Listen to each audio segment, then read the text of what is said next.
And now joining us to discuss this is a political analyst, Professor Ntsikelelo, at breakfast, and he joins us from from Nelson Mandela Bay, South Africa.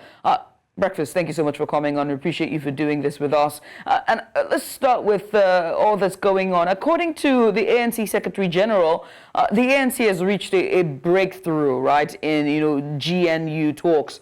And this morning, the newly elected MPs will be sworn in.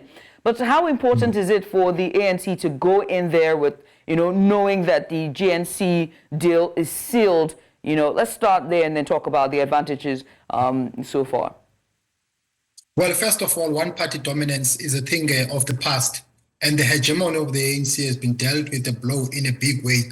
So there was no outright winner in the previous elections.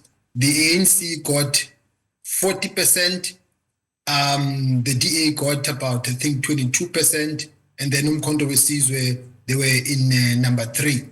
So that creates a scope for a coalition arrangement or power sharing.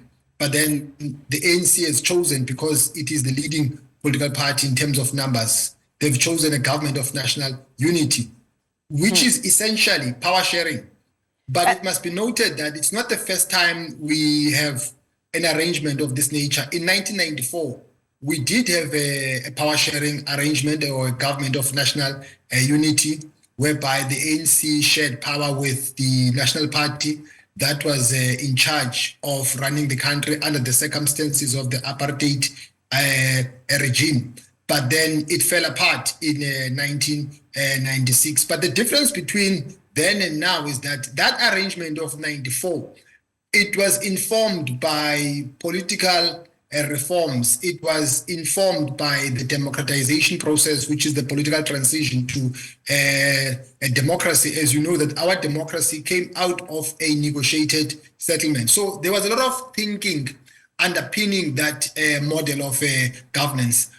This one is a different kettle of fish, because the ANC in the build-up to the elections has been full of denialism, denying that it has had a downward electoral trajectory.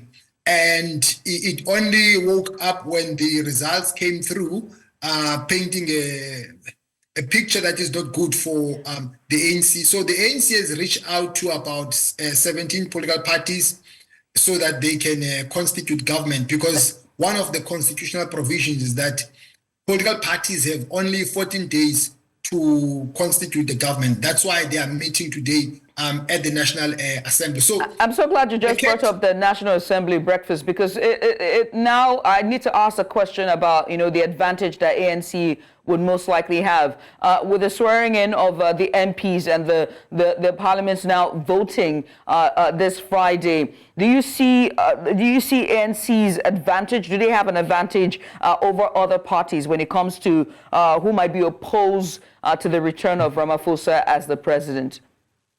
I get the sense that there is an invisible hand regarding this deal that is struck between the ANC and the Democratic Alliance and the IFP, because the market forces, I can bet my bottom dollar, will embrace this political arrangement, because the DA is a liberal party that gravitates towards the markets. The ANC is center-left.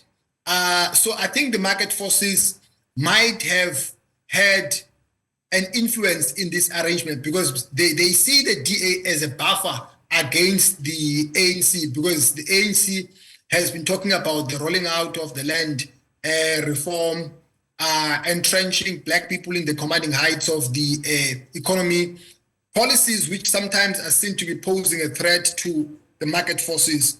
So the arrangement is supported by business, but at the same time, some black people feel betrayed by this arrangement between the DA and the ANC, because the DA doesn't support racially inspired policies of affirmative action and what we call triple BE, which is broad-based black economic empowerment, which is meant to uplift black people. Now, one of the parties who have also been opposed against this is EFF, which is Julius Malema's party, right? So EFF, MK, and P, among others, have given, the ANC conditions that if they are to join hands in forming a government of national unity, they've given conditions. How viable are these conditions when you put DA, throw a DA in this mix?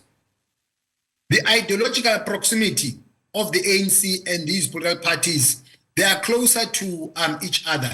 Both political parties that you have mentioned, they broke away from the ANC. They are breakaways of the ANC, which is quite interesting. So that tells you that there is ideological affinity or ideological alignment. But the problem is that the market forces, I think, will see any arrangement between the ANC and the EFF or Mkondo Wesizwe as an arrangement that is posing a threat to the market forces.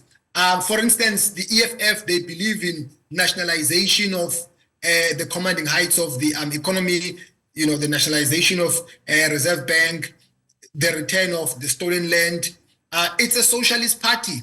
But then you have, again, Mkondo Wesizwe, which is also a party that gravitates to the left. It's not a leftist party, but they also believe in the return of the stolen land. They also believe in nationalization. So that is perceived to be a threat by the business community. No one at the ANC has struck a deal with the DA. But then the EFF has been unwilling to work with the ANC if it reaches out to the DA. So essentially then, is this a government of national unity?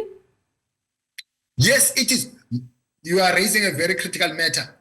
Because some people want to make a disjuncture between a coalition arrangement and a government of national unity. There are common denominators. A government of national unity is power sharing, and that is a coalition arrangement. But it's a different version. There are different versions of coalition arrangements. So a government of national unity, it's when a political party has not won elections, is reaching out to other political parties in order to work together. But essentially, it's power sharing. Well, Breakfast, many thanks for doing this with us. We appreciate you for coming on. Thank you very much.